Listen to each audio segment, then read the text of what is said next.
নিয়ে আরও জানাতে রাজধানীর পরিবাগ ফিলিং স্টেশন থেকে যুক্ত হচ্ছেন হাসান আল মাহমুদ। হাসান, পেট্রোল, অকটেন ও কেরোসিনের মূল্য বৃদ্ধি নিয়ে গ্রাহকদের প্রতিক্রিয়া কেমন দেখছেন?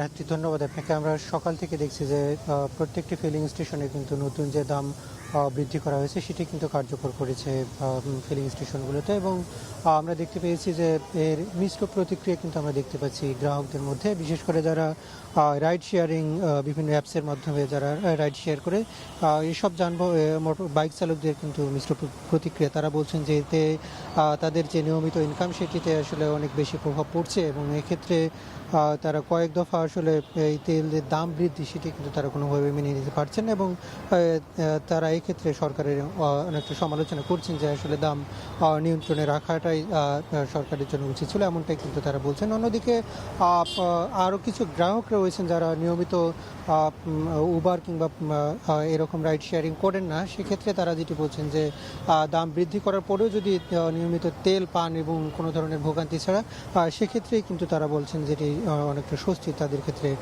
আমরা জানি যে গতকালকে কিন্তু পেট্রোল, অকটেন এবং কেরোসিনের দাম প্রতি লিটারে 5 টাকা করে বৃদ্ধি করেছে সরকার, এবং এক্ষেত্রে সেটি কিন্তু গত রাত 12টা থেকে কিন্তু কার্যকর করা হয়েছে। এবং এর আগে আমরা দেখেছি গত 19 এপ্রিলেও কিন্তু তেলের দাম বৃদ্ধি করা হয়েছিল। সেক্ষেত্রে সেই দাম বৃদ্ধির প্রভাব কিন্তু 1-1.5 মাসে আমরা দেখেছি যে অনেকটা পড়েছে, এবং সেক্ষেত্রে শুধু তেলের সাথে অন্যান্য যেসব পণ্য রয়েছে, খাদ্যপণ্য সহ অন্য বাসের যে ভাড়া বৃদ্ধি, অন্য ট্রাকের ভাড়া বৃদ্ধি, সবগুলোতে কিন্তু এর প্রভাব পড়েছে, এবং সেক্ষেত্রে আমরা দেখেছি সেই তেলের দাম কিন্তু অনেকটা বেশি ছিল, এবং সেক্ষেত্রে 15 থেকে 20 টাকা পর্যন্ত তেলের দাম বৃদ্ধি করা হয়েছে। সেক্ষেত্রে ডিজেলের দাম 15 টাকা বৃদ্ধি করা হয়েছিল, পেট্রোল 20 টাকা, অকটেন 19 টাকা এরকম করে বৃদ্ধি করা হয়েছিল, এবং বর্তমান যে 5 টাকা বৃদ্ধি করা হয়েছে 1-1.5 মাসের ব্যবধানে, সেটি কিন্তু গ্রাহকদের ক্ষেত্রে আসলে বাড়তি ভোগান্তি তৈরি করছে, এবং যারা এই তেলের সাথে সম্পৃক্ত এবং এই তেলের সাথে যেসব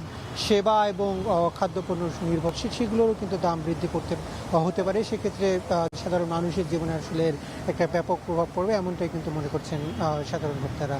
তো এই ছিল আমার কাছে এখান থেকে সব শেষ পরিচিতি। রাত্রি, জ্বালানি তেলের দাম বৃদ্ধির খবর জানাতে যুক্ত ছিলেন